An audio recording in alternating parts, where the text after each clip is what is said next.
So welcome to Latin root test. This is not a test. Nope. I tried to make a pun with that. It has nothing to do with an examination as such. It is 9/29, September 29th. We are on page 8. Don't forget to put in all of this information, including the word, the number, and the Roman numeral. It's going to be a tough one. So this is definitely going to test you. The first word is the word testimony. What's the word? Absolutely, a testimony. Testimony means that it's a sworn statement in court that a witness gives their account of the facts in the story. Testimony, okay? And again, any Latin root with test has something to do with bearing witness to. You will understand when you look up the etymology to, okay, to these words. Testimony. Let's go. Testimony. Testimony. So let's go. Testimony. Testimony. All right, so how do we mark this up? Underline the O. The O can say O at the end of a syllable. That is Rule 4.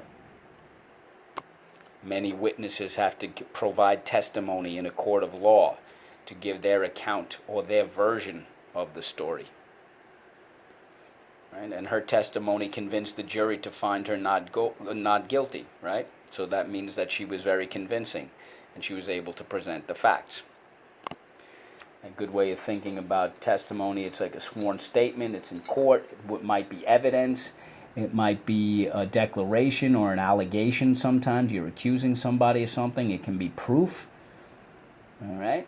You can be a witness, right? You can verify. You can think about this. You can say, for example, a kid in class gets accused of not doing their homework. Well, what's your statement? What's your testimony? Oh, well, I did because my daughter died. Right? Okay. The next word is the word testify. What's the word? Yes, testify. Now, this again, it's a legal concept in many ways. Sometimes it doesn't have to be, like in class when I ask you a question, you give your statement, you provide your statement. Well, guess what? You better make sure you're a champion of truth. Anyway, the word testify, it means to state the truth or to give evidence in court.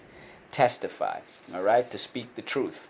You're making a statement that's under oath. And when you're taking oath, that means you're a promise, you vow, right? I swear to tell the truth, the whole truth, and nothing but the truth, so help me God. They swear on the Bible in court, all right?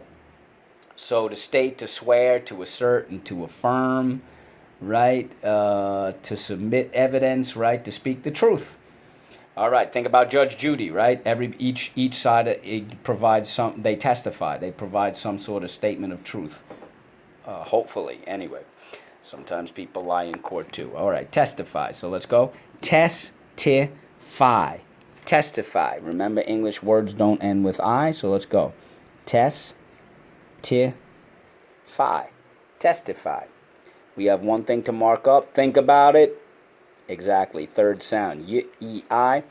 English words don't end with I. That is Rule 6. Haven't done that for a long time. Testify. Rule 6. Yes, Mr. Modell, I testify to the fact that I didn't do my homework. Okay, the next word is the word testament. You've probably heard that if you read the Bible, the Old Testament, the New Testament.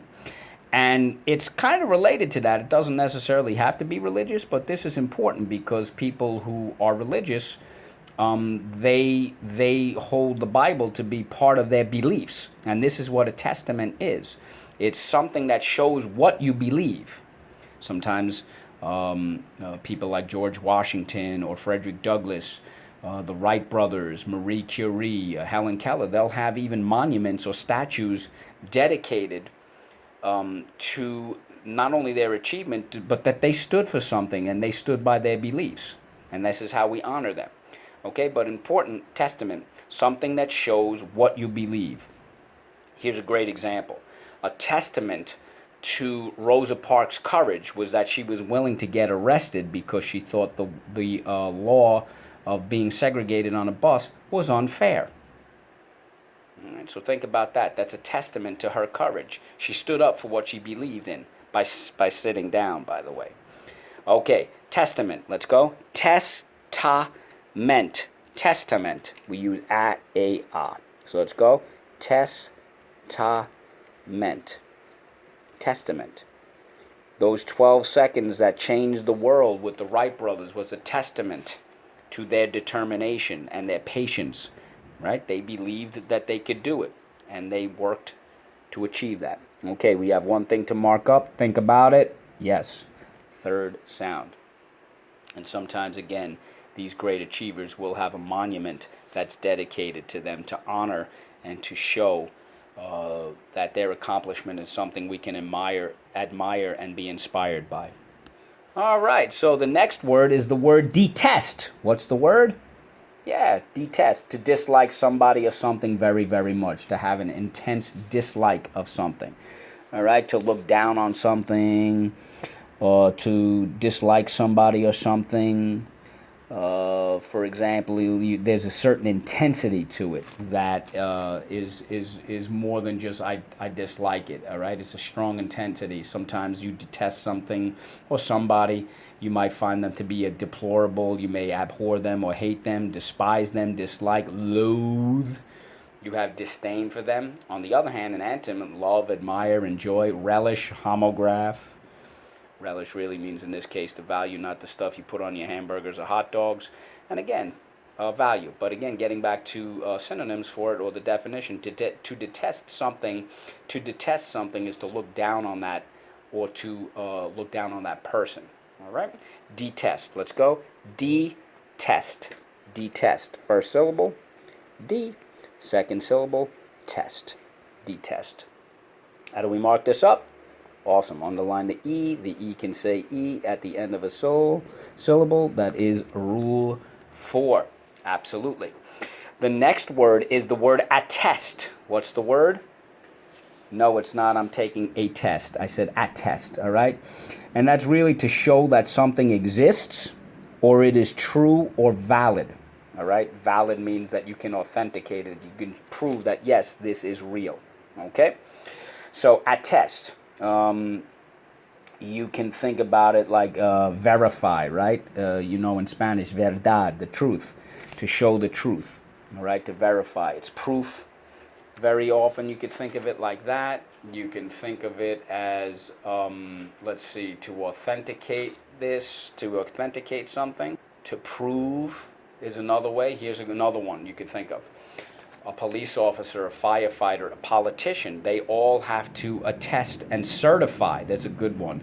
Certify and swear that they are going to uphold certain laws or certain practices. For many of your parents, when they became citizens, they had to attest to the fact that they are who they are, that they could prove that, and they were certified. Also, when you can attest to something, it's like you're a witness. It's well-founded, it's sound, it's reasonable, rational, it's logical. That means it makes sense, all right? It's valid. But again, certify also is to attest. I attest that I am who I am.